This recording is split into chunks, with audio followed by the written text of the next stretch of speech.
À la une de l'actualité, le gouverneur de la ville, Daniel Bumba, est contraint cette fois-ci à justifier tous les moyens mis à sa disposition pour plusieurs travaux amorcés et non dans la capitale congolaise. Va-t-il s'échapper à l'ouragan qui vient d'une très haute montagne?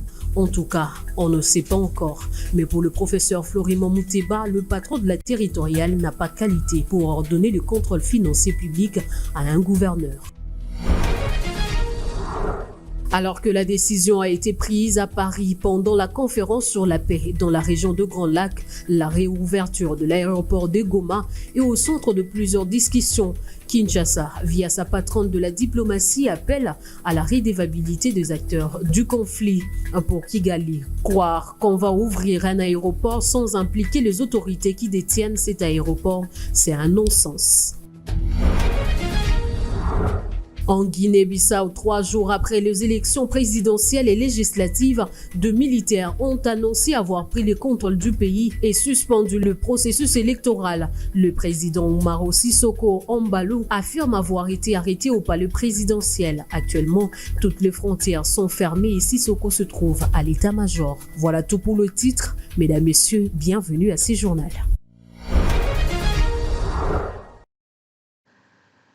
Nouvelle édition d'information sur Bossolo TV. Mesdames, Messieurs, bonsoir et bienvenue.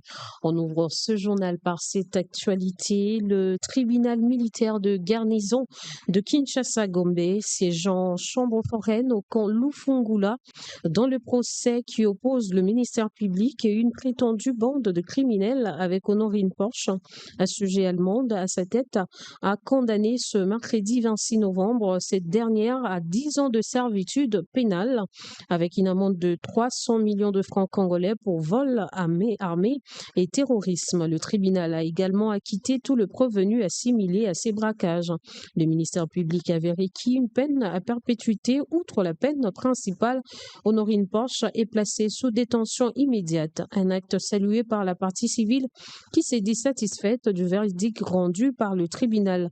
Notons à cet effet que le 16 octobre de l'année en cours, Honorine Porsche, ressortissante allemande, âgée de 37 ans, poursuivie devant le tribunal militaire de garnison de Kinshasa-Gombe pour y être jugée comme auteur en participation criminelle avec 2 policiers, agents de sécurité de la banque et des autres agents de la Robanque pour de faits constitutifs d'infraction de terrorisme, association de malfaiteurs et vol à main armée. Depuis le 24 octobre dernier, le tribunal accorde 8 jours à la partie laissée pour introduction d'un recours. Et puis, pas toujours d'entente entre le gouvernement congolais et la rébellion de l'FC M23 au sujet de la réouverture de l'aéroport de Goma pour l'accès humanitaire. Le gouvernement congolais accuse le Rwanda via ses supplétifs du M23 de jouer au rétropédalage après la résolution prise à Paris, chose que rejette le Rwanda au travers son ministre des Affaires étrangères, Israël Toumba, pour plus ample détails. Les violons ne s'accordent toujours pas au sujet de la réouverture de l'aéroport de Goma. Malgré les prises de position de Paris entre les deux parties, la RDC accentue les accusations face au Rwanda dont les décisions n'ont jamais été respectées. La ministre des Affaires étrangères, Thérèse Kayikwamba, a lors de sa sortie médiatique, évoqué les rétropédalages du Rwanda via ses supplétifs du M23 AFC, oubliant ici les milliers de vies mises en exergue sans aide humanitaire dans la partie orientale. Revenons encore une fois à l'Union européenne, revenons aux pays européens. Nous avons il y a quelques semaines eu une conférence quand même assez fructueuse à Paris sur les questions humanitaires, sur l'assistance humanitaire dans la région des Grands Lacs. À peine cette conférence a pris fin, le Rwanda a fait un rétropédalage pour dire que la réouverture de l'aéroport de Goma ne pouvait se faire sans le M23. Et là, malgré le fait que tout le monde s'est félicité après cette conférence, c'était le grand silence. Du côté rwandais, la question sécuritaire doit être traitée concomitamment avec celle humanitaire. Si la RDC tient à l'aspect humanitaire, il serait évident de tenir compte de la question sécuritaire, évoque le ministre des Affaires étrangères rwandais. L'aéroport de Goma est entre les mains des autorités de fait, qui sont l'AFC M23. Donc croire que on va ouvrir un aéroport artificiellement sans impliquer les autorités qui détiennent physiquement cet aéroport, c'est quand même un non-sens. Et puis deuxièmement, avant de parler de la situation humanitaire, ou bien de l'accès humanitaire. Il faut aussi parler de la situation sécuritaire. Malgré la signature à Doha de l'accord cadre, la situation sécuritaire dans la partie orientale reste toujours tendue et le non-respect du cessez-le-feu est observé par les deux parties.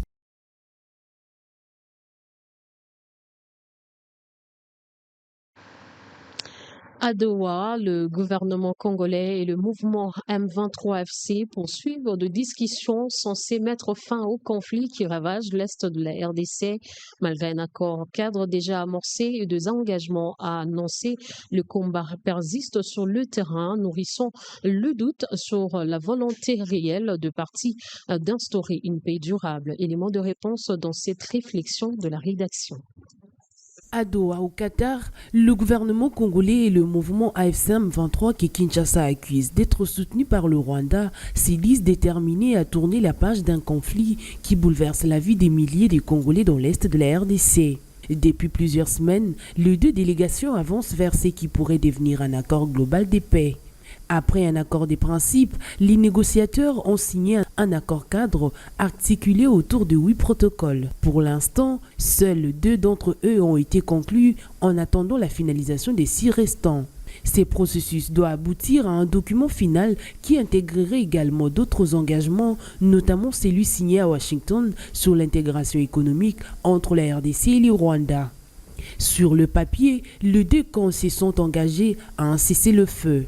Mais sur le terrain, la situation reste tendue, alimentant le scepticisme au sein de l'opinion nationale comme internationale. Comment espérer une véritable escalade si les signataires n'appliquent pas les premiers engagements censés ouvrir la voie à la paix? La question qui s'impose est celle d'une stratégie à double niveau, négocier publiquement tout en maintenant des positions ou pressions militaires sur le terrain. Cette attitude fragilise la confiance autour des discussions et interroge sur la sincérité des acteurs engagés à Doha. Dès lors, que vaudra l'accord global annoncé si les préalables censés les préparer ne sont pas respectés? La paix attendue par des milliers de familles dépendra moins de la signature d'un document que de la volonté réelle des parties à le mettre en œuvre. Une question demeure, Doha marquera-t-il un tournant historique ou un nouvel épisode des promesses sans lendemain? Seul l'avenir et surtout les actes en apporteront la réponse. Tout à fait autre chose. La mission sera conduite en collaboration avec les experts du secrétariat général aux finances et de la DGTCP, Direction générale du Trésor et de la comptabilité publique, visant à examiner en profondeur la gestion de ressources financières de la ville, notamment sur la période allant de 2024 à ce jour. 3 axes principaux sont au cœur de cette mission: l'audit des modalités de perception et d'affectation de ressources financières de la ville, le contrôle de procédures d'exécution de marchés publics, l'évaluation de réalisation et du niveau d'exécution de travaux publics sur l'ensemble du territoire urbain. Chabani Louko invite le gouverneur de Kinshasa à garantir un accueil adéquat à l'équipe d'inspection et à faciliter l'accès aux services compétents pour assurer la bonne exécution de cette mission. Cette initiative s'inscrit dans une dynamique de redevabilité et de renforcement de la transparence dans la gestion de finances publiques au niveau provincial. Pour sa part, le directeur de cabinet du président de la République, Anthony Kinzo, vient d'ordonner une mission d'audit et des contrôles sur la gestion du gouverneur de Kinshasa, cette fois-ci dans le dossier FONAC. Une équipe du cabinet du président de la République a été officiellement déployée pour une mission de suivi des opérations du Fonds national d'action de Kimbuta FONAC dans la ville-province de Kinshasa. L'ordre de mission signé par Anthony Kinzo Kamole, directeur de cabinet du chef de l'État, date du 24 novembre 2025. Ces lettres de demande de contrôle sont commentées dans tous les sens. Certains pensent à un règlement de compte avec le gouverneur Daniel Bumba par le VIPM de l'Intérieur, dont la réponse fournie en rapport avec le sinistré de dernières pluies à Kinshasa n'était pas satisfaisante pour le responsable territorial. Et la correspondance du patron de la territoriale, Jacques Chabani, demandant la gestion financière au gouverneur de la ville de Kinshasa, Daniel Bumba, fait parler d'elle pour Florimond Mouteba, PCA de l'Observatoire de la dépense publique. Le VPM de l'Intérieur n'a pas qualité pour donner le contrôle de finances publiques à un gouverneur, surtout dans la gestion financière. Il s'agit d'un corps organisé administrativement, d'après ses professeurs congolais. À la limite, Florimond Mouteba suggère de solliciter la Cour de compte, qui est une grande institution de contrôle du pays, pour réaliser un audit, car les provinces sont des entités administrativement autonomes. Il est joint au téléphone par Ben Israël Touba. Il y a une fonction contrôle au sein de l'État congolais. À la limite, la Cour des comptes peut aller contrôler les finances de la ville de Kinshasa. Le ministre de l'Intérieur a un rôle par rapport à... Et sa tutelle sur le ministère ne lui donne pas le droit d'aller ordonner des contrôles. Non, c'est clair. La Constitution est là, les lois sont là, les institutions par excellence pour faire le contrôle administratif, n'est-ce pas, de l'État sur lui-même. C'est l'inspection dans le domaine des finances publiques, c'est l'IGF, s'il vous plaît. C'est l'IGF. Bien sûr, il y a les autres contrôles, comme nous avons dit, il y a la Cour des comptes, il y a le Parlement, et puis enfin, vous savez, il y a aussi les contrôles citoyens. Les contrôles citoyens peuvent s'autoriser à aller faire ça. Mais vous avez les 4 types de contrôles. Mais qu'est-ce qui ne va pas? Il a beaucoup de choses à faire que d'aller se mêler dans une fonction qui ne les concerne pas, le contrôle des finances publiques. Le contrôle des finances publiques n'est pas de l'apanage du ministre de l'Intérieur.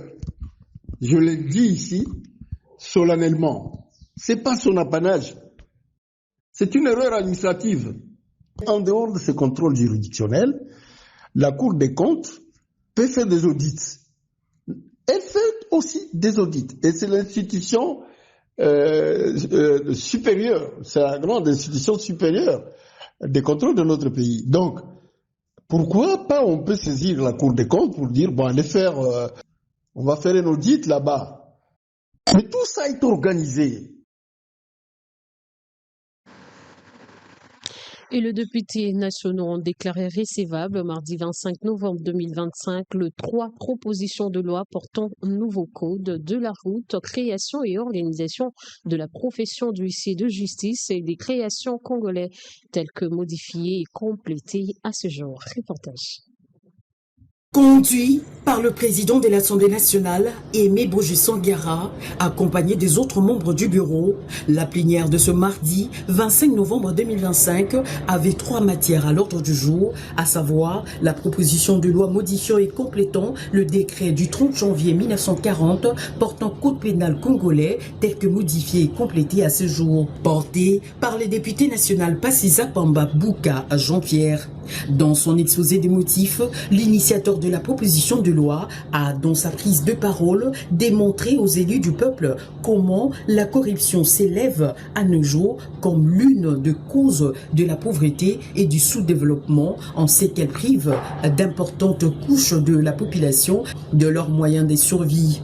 Elle se caractérise par la confiscation par des individus des ressources destinées à la satisfaction de l'intérêt général. S'agissant de la proposition de loi de l'honorable Mandefou Mouela Meshak, modifiant et complétant la loi numéro 16/011 du 15 juillet 2016 portant création et organisation de la profession d'huissier de justice, l'auteur de la proposition de loi a, dans son exposé des motifs, démontré comment plusieurs décisions rendues au nom du peuple et sont exécutées au nom du président de la République, le représentant du chef de l'État, à l'occurrence huissier de justice, se heurte souvent de difficultés pour l'obtention des réquisitions de force devant lui permettre de procéder à l'exécution des décisions judiciaires. Pour ce faire, lors du débat général présidé par le premier vice-président de l'Assemblée nationale, le professeur Isaac Jean-Claude Tulumbaï Moussaou, les députés nationaux Boris Mboukou félicitent les auteurs de 3 propositions de loi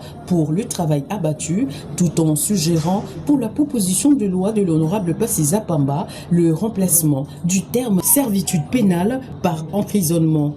Les initiateurs des différentes propositions de loi ont tour à tour remercié le bureau de l'Assemblée nationale pour lui avoir accordé ce cadre de change et promettent de prendre en compte toutes les recommandations pour enrichir le texte. Signalons que les députés nationaux ont, après un débat houleux, voté la recevabilité de ces 3 propositions de loi qui sont envoyées au niveau des différentes commissions pour un examen approfondi.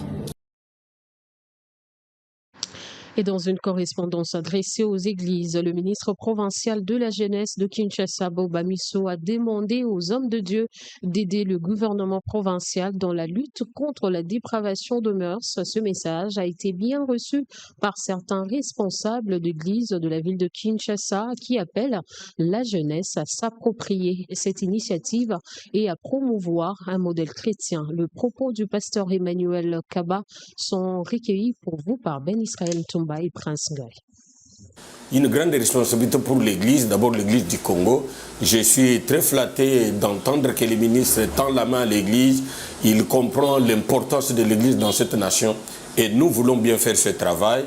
Transformer, d'ailleurs, quand vous avez de mauvais citoyens, le pays a des difficultés. Si nous avons des détourneurs, nous avons des impudiques, nous avons vous regardez tout ce qui se passe dans les réseaux sociaux, vous verrez que la nudité, le corps humain, la dignité humaine n'est pas au rendez-vous et nous avons cette grande responsabilité de ramener, de courber cette tendance de manière à ce que la sérénité revienne. Quand vous regardez nos réseaux sociaux, tu ne peux pas les regarder avec les enfants à côté parce qu'il y a tout. Et même des enfants qui sont au niveau de bas âge, ils sont emportés facilement. Et j'avais ce tâche que, comme dans d'autres pays, vous allez à Dubaï là-bas, vous n'allez pas tout suivre à la télé. Hein.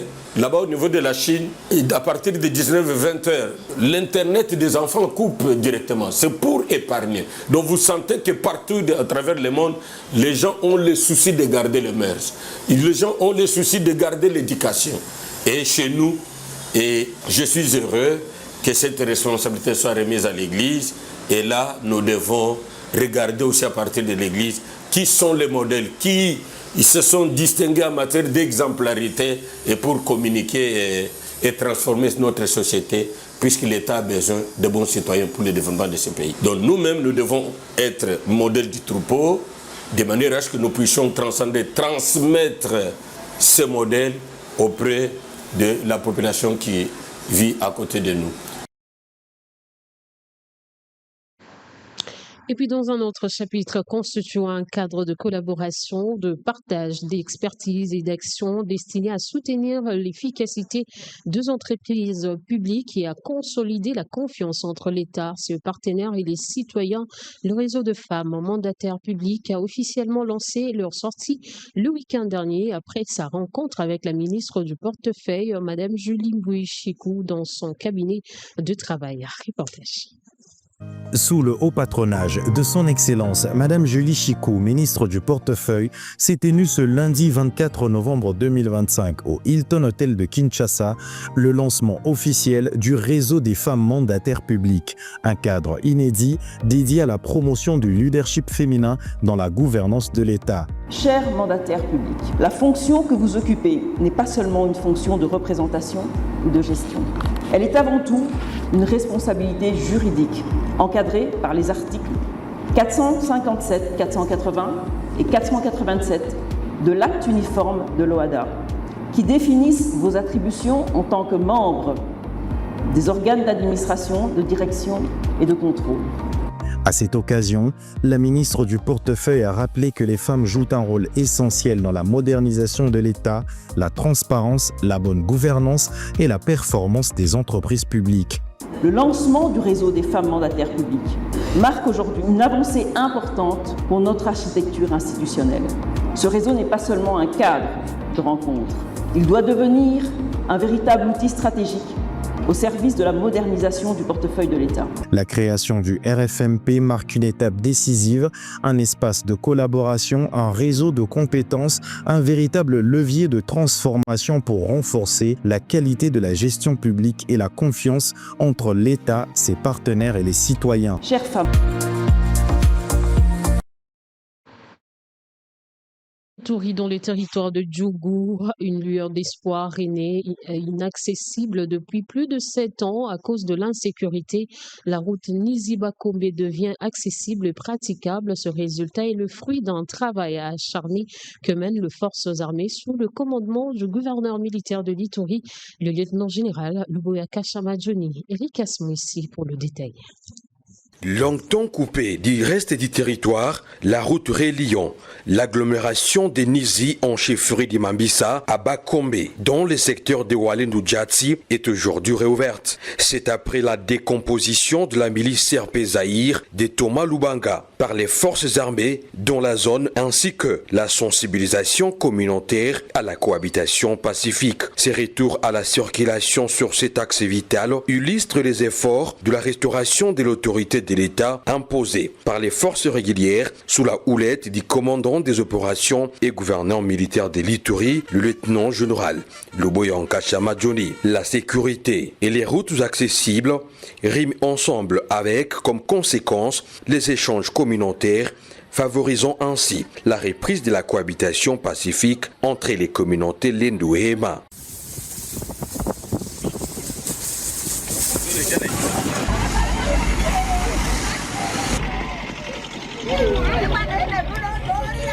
Paul Matata Dramani, président de la communauté Lori Djati Sud, a salué les franchissements de cette étape ayant débouché à la réconciliation.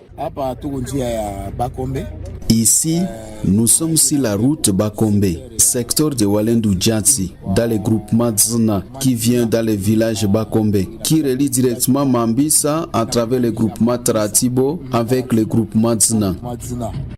La route ici nous aidera pour la pacification, groupement Taratibo avec le groupement Dzna. La réouverture officielle de la route Nizi-Bakombe est prévue dans les prochains jours. Elle affirme non seulement le désenclavement des deux communautés, mais aussi l'ancrage progressif de la paix. L'état de siège montre ici que la combinaison de l'action militaire et du dialogue communautaire peuvent ramener la stabilité dans les zones autrefois en crise sécuritaire.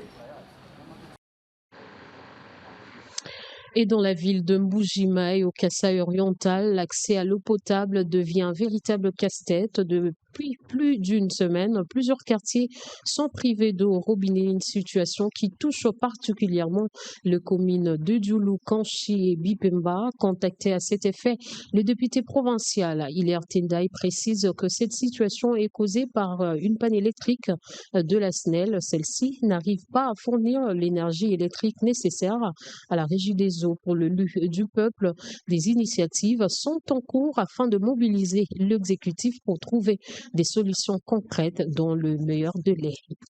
Suivez.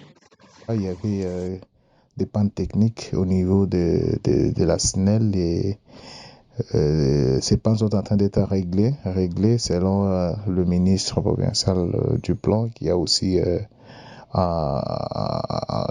en charge d'énergie électrique et qui nous a quand même confirmé que dans quelques jours, il y a même une délégation de la SNEL venant de Kinshasa qui est arrivée sur place pour essayer de trouver une solution idoine, une solution urgente afin que les courants soient rétablis. Mais entre-temps, c'est ce qui fait que la régie des eaux ne puisse pas fonctionner. Vous savez que depuis un moment, la ville de Mbujima n'avait plus un problème d'eau potable. Donc, l'eau était en train d'être desservie presque partout. Mais vous savez très bien que pour que ces pompes et tout puissent fonctionner, il faut qu'il y ait un bon courant. C'est aussi l'occasion, nous sommes en train de penser si la régie des eaux pourra avoir son autonomie pour qu'elle ne soit pas nécessairement liée ou intimement liée à la SNEL. Ce qui va faire que même si la SNEL, parce que les pannes sont normales, même si on arrange aujourd'hui, demain ou après-demain, on peut toujours avoir des pannes techniques, que dans le prochain jour, que la régie des eaux soit à même de donner à la population de l'eau potable. Parce que vous savez que l'eau potable, c'est une denrée de première nécessité.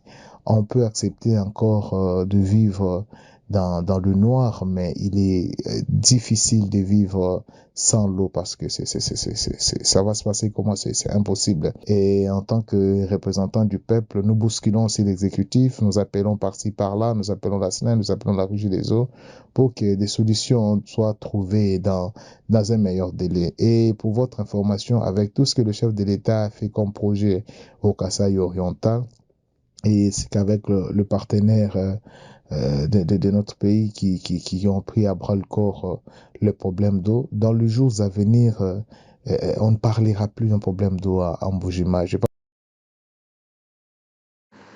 Et la problématique de l'insalubrité dans la ville de Kinshasa ne cesse de susciter de nombreuses interrogations. Ce jeudi 26 novembre, de matières fécales ont été constatées le long de l'avenue du Livre, au vu et au sud d'Ekino. Cette situation bouleversante a poussé les habitants du quartier à réagir au micro de votre rédaction. Bosco Kabamba et Aristote Batouma.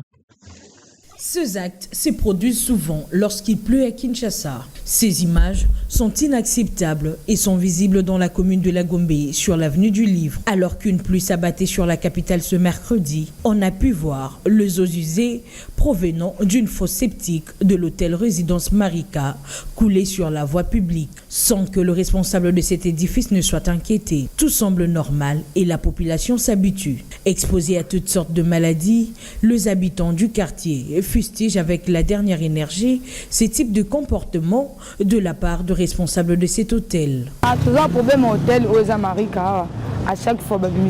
Nous avons un problème avec l'hôtel Marika qui fait sortir de matière fécale à tout moment. Nous vivons ça même s'il n'y a pas la pluie. Il n'y a même pas moyen de vendre. Si vous leur signifiez, ils s'en foutent. Et ils nous ont dit qu'ils payent leurs taxes. Et ils nous ont même demandé d'aller n'importe où les accuser. Vous-même, vous voyez la situation. Nous sommes en pleine ville.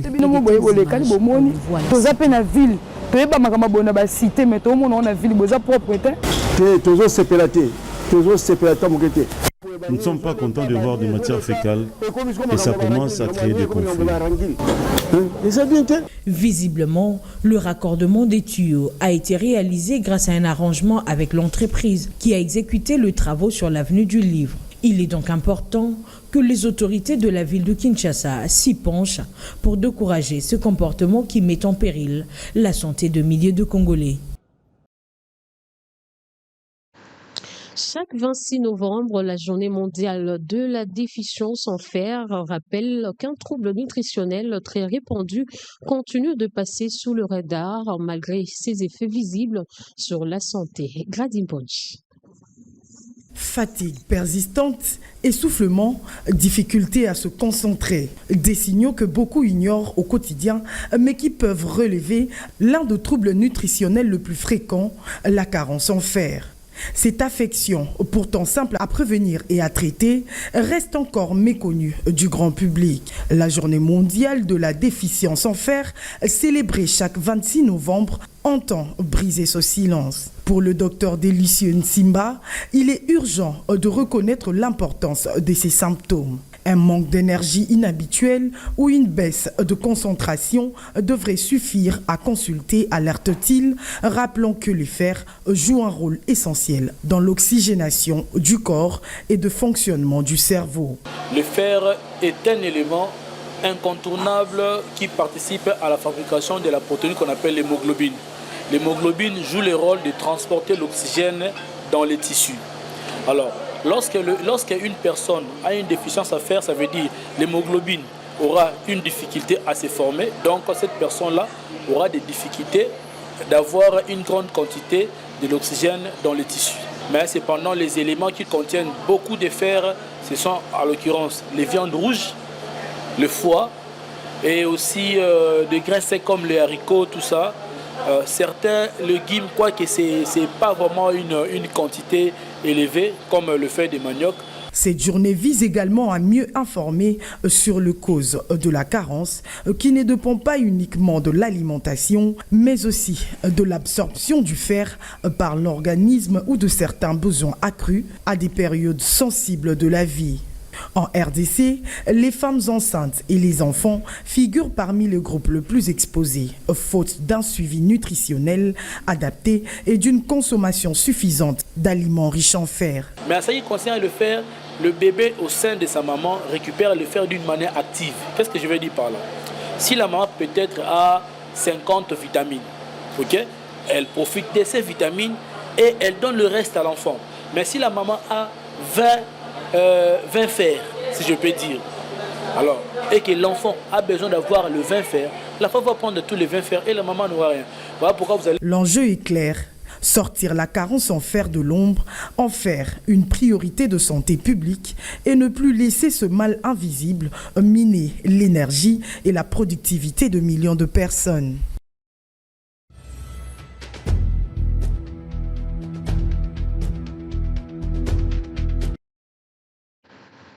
Et au-delà de nos frontières, le président sortant de Guinée-Bissau, Umaro Sissoko Embalo, a été arrêté ce mercredi à midi dans son bureau à Bissau, annonce le journal Jeune Afrique. Edouard Chama nous fait le point dans cet élément rendu pour vous par Julia Kamonia.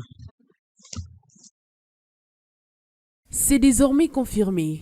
Le président bissau-guinéen Umaro Sissoko Embalo a été renversé par une partie de son armée après une élection contestée. Il a lui-même annoncé son arrestation dans un entretien accordé à Jeune Afrique, affirmant avoir été interpellé ce mercredi 26 novembre 2025, peu après midi, alors qu'il s'est trouvé dans son bureau au palais présidentiel. Dimanche, le chef de l'État sortant revendiquait 60% de voix selon son propre décompte, tandis que son principal rival s'autoproclamait également vainqueur.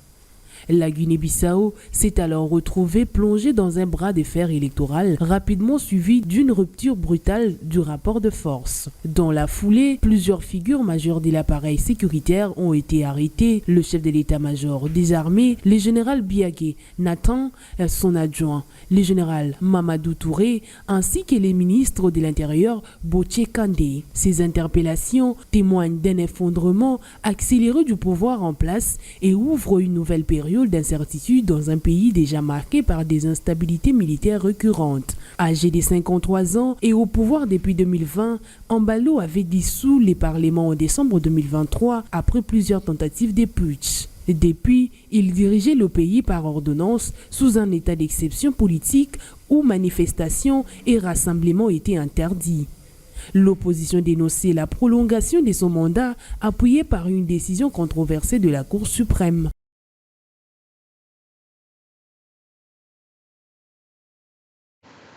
Et voilà qui met fin à cette édition d'information coordonnée par Julia Kamonia, réalisée par Gédéon Tutumbi. Chrétien Gaëmé était à la prise de vue. Merci à vous de l'avoir suivi et bonne suite de programme sur Bossolo TV. Au revoir.